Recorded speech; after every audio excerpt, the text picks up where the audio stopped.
Dave Ramsey says you should save 15% of your household income for your future. So is that enough? Today we're going to discuss what that means and how you can make sure you're on track for your future and retirement. Stay tuned.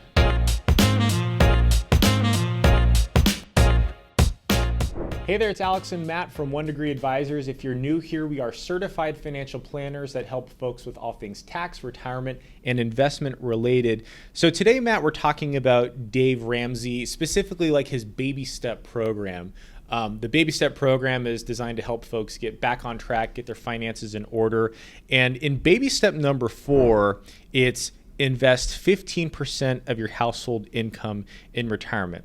I know some people might look at that number and say 15%, that's way too much. I can't even save that much, and that's more than you'll need. And then you're gonna have another camp of people that says, oh, that's clearly not enough. So today, let's first address, is 15%, is that enough?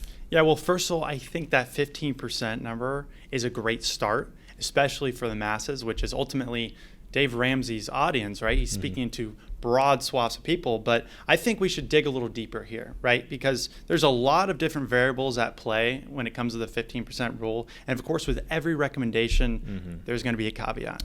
That's right. So today we're going to cover basically 3 orders of operation or kind of like a 3-step checklist that folks should go through as you think about savings. And step number 1 here is, where are you at? Think about where are you at with your personal finances today? Yeah, and Fidelity has really some great research here that I strongly agree with. They say the single most important thing you can do is start saving earlier. The earlier you start, the more time you have for your investments to grow and recover from the market's inevitable downturns, because we know they are inevitable. But the truth is that 15% is just a rule of thumb. And depending on where your age, and I'll pull this up here, if you're in your 20s, your 30s, or 30s, that number is going to be different. You know, if you have no savings in your 40s, you might have to start ramping that up. And of course, as you move throughout life and you potentially make more income, there's going to be a lot of different competing forces coming for your money. So I'm going to quote one of my favorite authors here, Morgan Housel. You don't want to be in a situation where one step forward moves the goalpost 2 steps ahead. Exactly. And this is, we commonly refer to this as like lifestyle creep, right? You start making more money, you get additional bonuses as you move up in your career, and all of a sudden, your savings rate to target a certain lifestyle down the road, well, now that goalpost moved because you've elevated your living standards. So just making sure that we keep that in check, and it's okay to spend money, but we have to make sure that our savings is in balance to make sure we can meet our needs. The second order of operations, or the second piece on the checklist here, is thinking about where you should be saving, because there are a lot of different investment accounts that you should or you could be saving into. Yeah, there's tons of different ways you can get there and build your wealth. But really, I want to highlight three in a nutshell. Number 1, you have your employer-sponsored retirement plan. This is one of the great ways that many Americans build long-term wealth, and that's through automating their investments through each paycheck, going straight to that account. This is honestly how most Americans save for retirement. The second one here, we have a Roth IRA, and some caveats here. Not everyone is eligible for a Roth IRA. There are thresholds for income. But you can, it's a very powerful tool to have tax-free income in retirement, based upon certain rules. But exactly. And the third one I want to bring up here is the regular brokerage account, right? This is purely an account where you can invest in the stock market. It's really flexible, unlike retirement accounts.